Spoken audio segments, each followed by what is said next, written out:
A Day on the Focus, with your girl Anne. Happy Tuesday, everyone. Today's date is January 20th, and boy, do we have a jam-packed history lesson for you. Buckle up, buttercups. First off, let's talk about some seriously old-school stuff.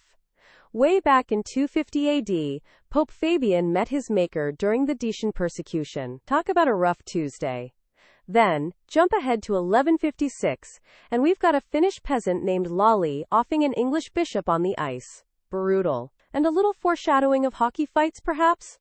We've also got the first English Parliament, not just lords but townspeople, getting together in 1265. Imagine the drama.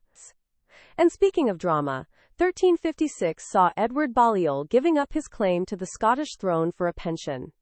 Smart move? Or just a really good retirement plan? You decide. Fast forward a few centuries, and we hit 1401 with the Taula de Canvi, Europe's first public bank opening shop in Barcelona. If only they'd had online banking. Imagine the time saved. Hold on to your hats, because the 16th century was a whirlwind. We have Christian II being forced to abdicate in 1523. Portuguese kicking French butt in Rio in 1567, go Portugal, and the founding of León, Mexico in 1576.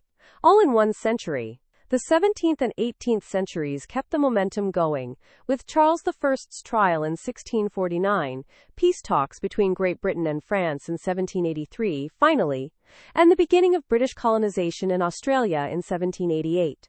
And let's not forget the Siamese getting thoroughly trounced in Vietnam in 1785. Ouch. The 19th and 20th centuries? Even more action. Battles, treaties, and the beginning of some major global players like General Motors in 1909. World War II loomed large on this date too, with the infamous Wannsee Conference in 1942.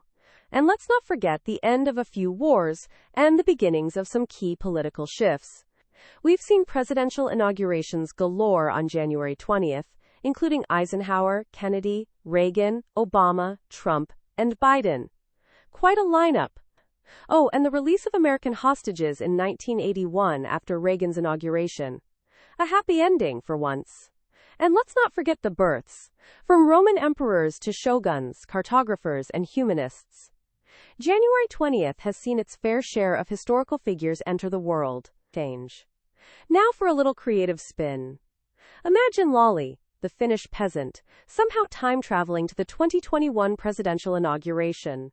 He's absolutely bewildered by the sheer scale of it all, by the cameras, the crowds. He sees Biden being sworn in, then reflects on his own act of rebellion against authority centuries earlier, a much simpler, much colder affair on the frozen lake. The contrast, the ancient act of defiance meeting the modern peaceful transfer of power, strikes him deeply. He takes out a small, intricately carved ice sculpture he's somehow managed to preserve through time, a small tribute to the enduring human spirit, both then and now. He melts it on the ground, a tiny, silent offering at the dawn of a new era. That's all the time we have for today, folks. Join me tomorrow for another dive into the fascinating, sometimes brutal, always interesting world of history on A Day on the Focus. Bye for now.